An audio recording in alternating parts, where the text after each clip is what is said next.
So our room is floor 56 and unit 1. So this is our room.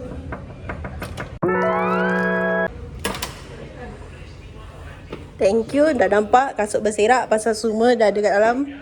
And then we turn right, kita ada this shelf semua untuk letak barang. And then ni ada drawer. And then ni dia ada macam wardrobe.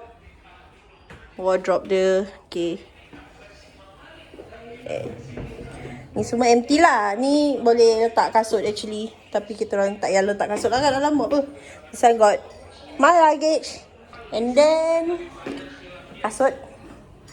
Ni. Buka kasut dulu. And then ni dia ada water heater. Okay. And then ini ada lagi satu pintu untuk pergi dia punya toilet. And then this is the first room. Okay, this is the toilet. That's me. Alright. And then termasuk ni bilik dia. Dia ada aircon kat situ. Wardrobe. Okay, kalau nak gantung baju boleh.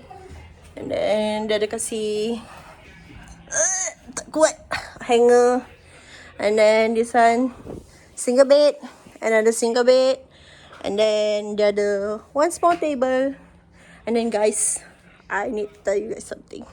Look at the view. It's Twin Tower, tapi kita cuma nampak the half only. Yup. And then this is the view. Alright, this is the view. It's raining, so couldn't really see the view. Pasal dia macam kat sebelah sana semua tak nampak building dia sangat kan. Pasal dia kabur. Pasal hujan lebat. And then yeah.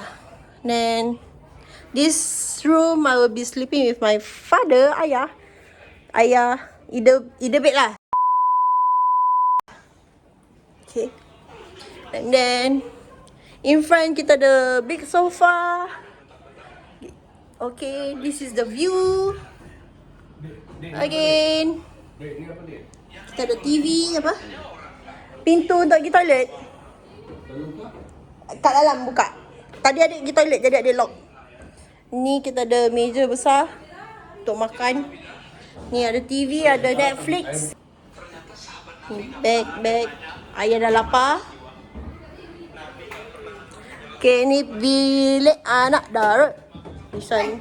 Dah standby keluarkan toilet ni. Homeboy. Deodorant sama dengan Pak Teh. Tepi sikit nak tengok bilik ni.